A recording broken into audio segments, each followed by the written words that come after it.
Alright friends, it's T and I'm back Broski with a brand new video. Bomba clap, man. And guess who? JasonBlaha, man, the body boy himself. The gym lifting, recruiting, gear fitness slave. We're gonna do a reaction video to the this bomba clap. Alright, my friends. JasonBlaha says #1 tip for gaining muscle in the gym. Oh, I can't wait to hear this. What is the single best tip that I could give people who are struggling to gain muscle as someone who's been doing this for 25 years, who coaches full time? You want to know why you struggle to make gains? Well, I'm going to explain to you in this video again. I love when he says somebody that's been in the game, whatever. I have an international fucking certified trainer certificate. Man, I've had it like more than 3 decades ago. And so what? And so what? Hey everybody, I thought I would chat with you guys and gals a little bit about this today. Again, people ask me all these questions. What's the best exercise for this? What's the optimal training volume? What does the evidence say for all this? And here's the one thing I'm going to note. The one thing I'm going to note that many people get wrong is that they simply are not training hard enough on individual sets. Okay, that's it. They're not training hard enough on individual sets. Wow. So that's the answer. They're not training hard enough on individual sets. That's why you're not building muscle, guys. So it has nothing to do with myonuclear domain size limit, where it reached the ceiling limit, beyond where the satellite cell can donate any more extra nuclei to that domain to support what? Further muscle growth. So it has nothing to do with that whatsoever. It has everything to do with what he just said, lifting. Okay. In other words, hard enough means how close to muscular failure are they getting? Ah, so that's the secret. Muscular failure. That's how you get over MND size limit. Oh, okay, Blaha. With good form, meaning when I talk about muscular failure, I do not mean... Hold on. So muscular failure gets you over the repeated bout effect phenomena? Okay. And that gets you over myostatin, follistatin, and the satellite cell where it's beyond where it can donate any more extra nuclei to that domain to support further muscle growth. Wow. Who'd have figured that one out, eh? Hey, guys? Who'd have ever thought that? Damn. This guy's a genius. Christ. Like, I only been in the game for like more than 40 years, but wow, this guy he just figured it out. It's muscular failure. You think that the fitness industry would have fucking figured that out to themselves a long time ago? Man, it took us all these decades. 2024, and Blaha has the answer. Christ, man. There you go, dude. He's got the answer. Muscular failure. That's how you get over all these hurdles. Okay. To your flopping around, cheating, using bad form, grunting, straining. No, I mean, even when using good form. You'll notice a lot of these sets I'm doing. Oh, yeah. Good form. What exactly is good form? What exactly does Blaha mean by good form? Could you elaborate a little bit more on that one, Mr. Blaha, please, sir? Here, it gets really slow near the end. You'll see me do some of this stuff to where I actually hit muscle failure. Muscle failure? He's going to hit muscle failure. Man, I didn't know that form played a role too in muscle building. Wow. So if you have a good form, that'll magically support further muscle growth. Oh, okay, cool. Yeah. All right. On lists where it's safe to do it. But generally speaking, and this is what the research has found, the majority of people are really bad at judging their proximity. The research has found? What research is this? By who? Isn't it by that longevity doctor? Is it David Sinclair? the quack longevity dude? To failure. Oh, yeah. Okay, and that includes even studies that have been done on people with 2 or 3 years of lifting experience. Wow. The majority, over 50%, cannot accurately guess Over 50% cannot accurately guess how close to failure they are. So when you see people who are like, well, there's research. They can't guess how close they are to failure, and that will magically build a muscle, bro. Damn. Showing that even up to 5 reps from failure causes muscle growth. Okay. Only shy of 5 reps will build muscles? Well, Blaha, how come you're not doing that? Can you demonstrate, please, Blaha? Short of what 5 reps, it's going to build a muscle. Wow, it's going to build a rep is going to build a muscle. How does a rep build a muscle? I thought nuclei synthesize protein, myonuclei, you know. These, they're highly nucleated, these muscle fibers, aren't they? Right? They're highly nucleated, don't they? That's what nuclei do. They synthesize protein so they can support further... Well, you need more of them to support further muscle growth, but unfortunately, the satellite cell is beyond where it can donate any more extra nuclei to that domain to support further muscle growth in the original adaptation. As far as I know, the so-called research tells you that it happened when you were untrained, when you first came in the gym. That's what a unique feature of untrained muscles is. They get stiff and sore due to damage.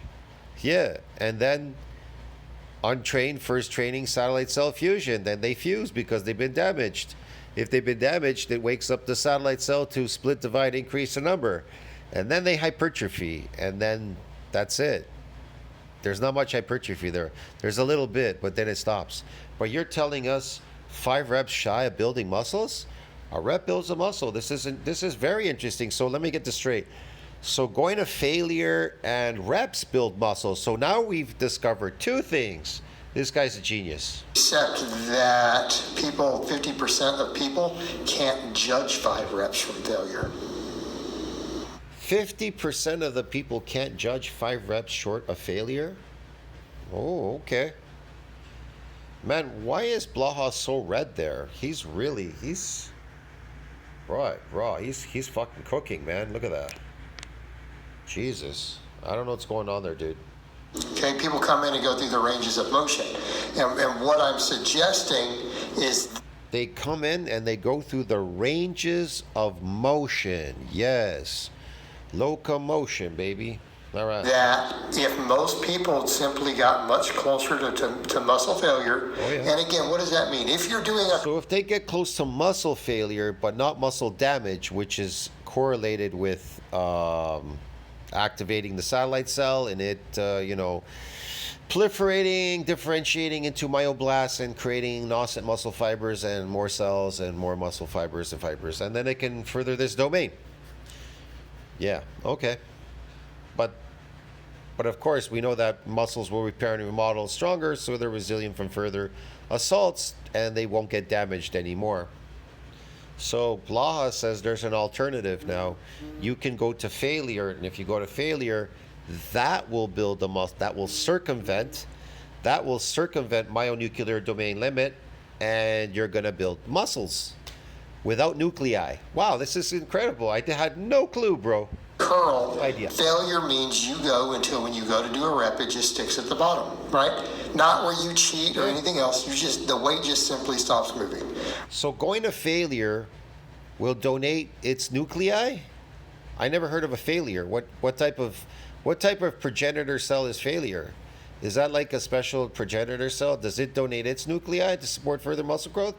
Blaha, how does this work exactly? When you go to do a pull-up or a lat pull-down, okay, you do reps until you go to do a rep and the weight doesn't move. That's it. Oh. You're going to get very fatigued right before that. Really? Obviously, the weight's usually going to slow. Okay. But at taking sets to within 1 rep of failure or reaching actual muscle failure again is momentary inability to move the weight, right? Just for a brief moment. Like if you rest 4 seconds and can do another rep, that's not what we're talking about. Meaning without taking breaks like that, when you reach a point to where you cannot do another rep with good form. Wait. Where in the literature, anywhere in science, does it say that doing a set to failure is going to magically bypass myonuclear domain limit and muscles will magically grow? Where does it say that? Because really, honestly, I can't find it, dude. Maybe you could like pop it up for us so we could see it. Maybe just demonstrate or something. Can you even demonstrate the growth? This growth coming from like these failure sets. Can you demonstrate? Can you show us?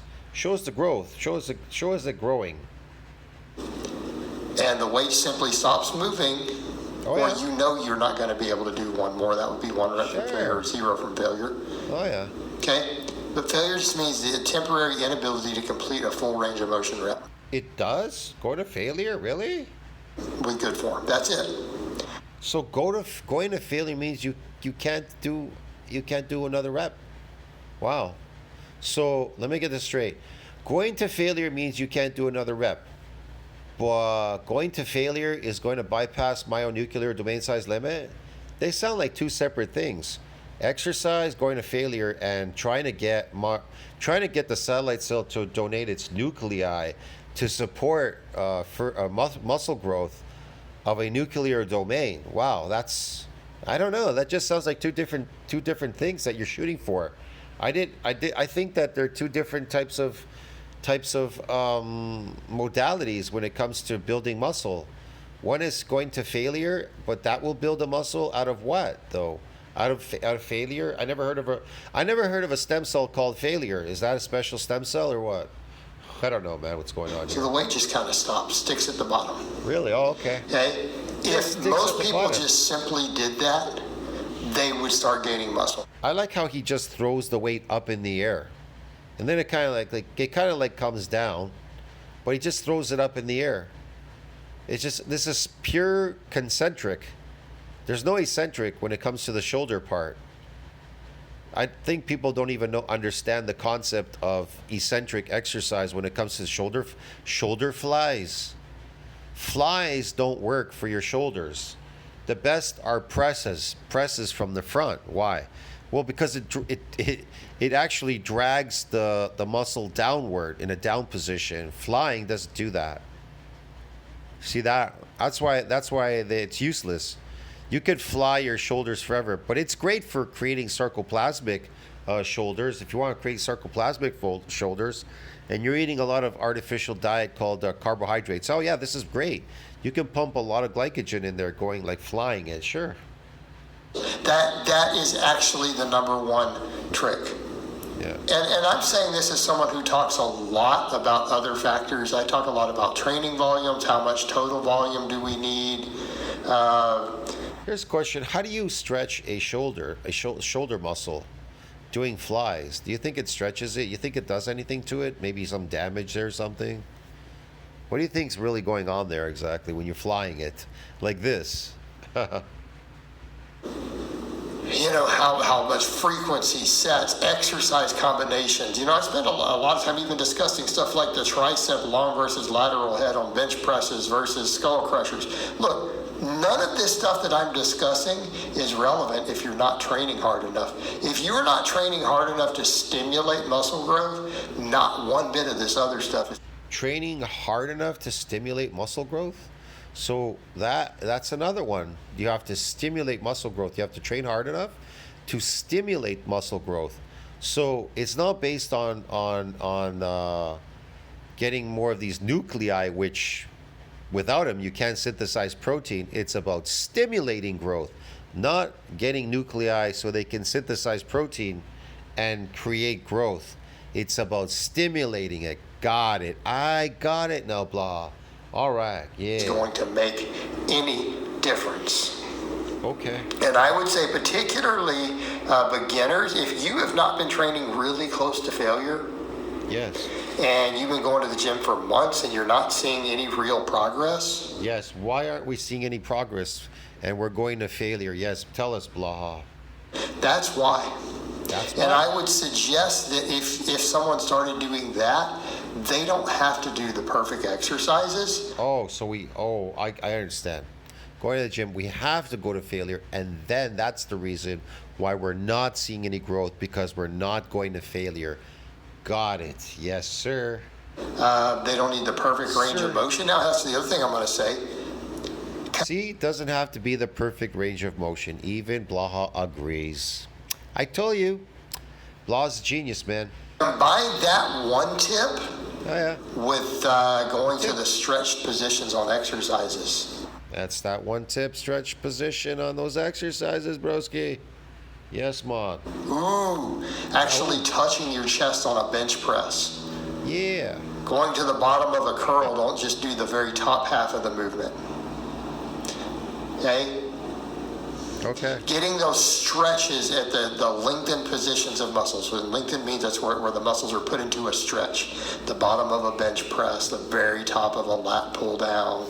Sure. Right? Bottom of a curl, bottom of a squat or a leg press or a lunge. Okay?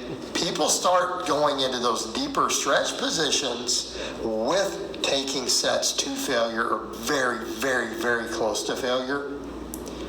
Most people who have not been making gains will start gaining muscle. Okay? Especially those. See, those people that have not been making gains will make gains automatically. Any proof there, though, Blaha? Can you prove it? Can you show us? Can you prove it? We need proof. Where's these studies? Come on.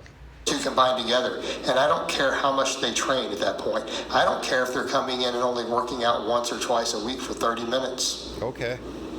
I don't care if they're doing all cables or machines and not even doing free weights. You don't care? At that point, if a person is still a novice and they simply start doing that, Yes. then people say, what about progressive overload? Well, that's going to happen by default. In other words, if you start failing at I had no idea. It's gonna happen by default, broski. Oh my God. Okay.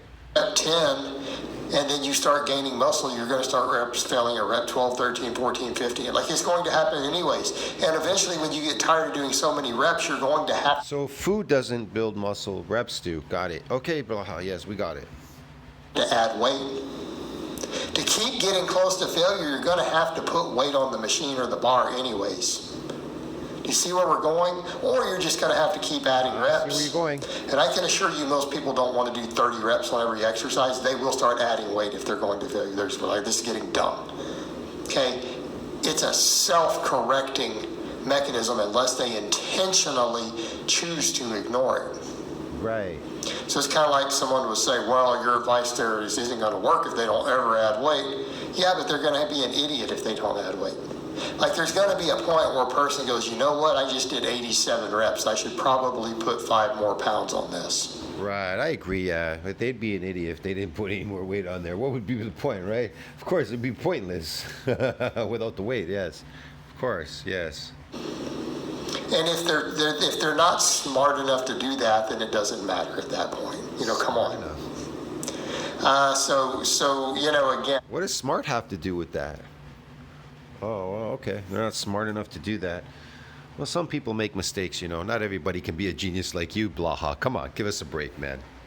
But I would make the argument that they would still probably gain muscle if they failed at rep 87.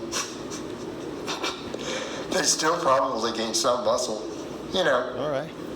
But I digress. Me too. I digress too. That bit of advice is really what Me too. I digress. most of the people need. They're simply not training hard enough. And that is how we define training hard. Either percentage of your 1 rep max or proximity to failure. That is how we define it. It's not how much you cheat. It's not how much you grunt. None of that is actually how we define it. Oh, okay. Those other factors, that's how we know training hard. And I don't care if they're doing 1 set, 5 sets, 10 sets. I don't care if they're training once a week, 4 times a week. They're probably going to start gaining muscle at that point. It's very straightforward. And the research confirms this. And the research confirms you need to be fairly close to failure to see muscle growth. And the research also confirms that people who can't judge 4 or 5 reps, they're bad at it. So it's not a good approach to try to do that. And you say, well, I felt like I got a good set. No, didn't go hard enough. All right, guys, but that's really all I have to say on that. See, guys, you just didn't go hard enough. You got to go hard.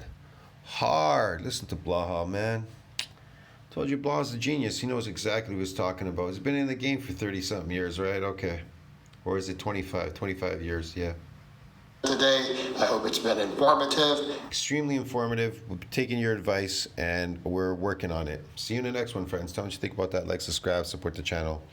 Working harder than the last time. See you later.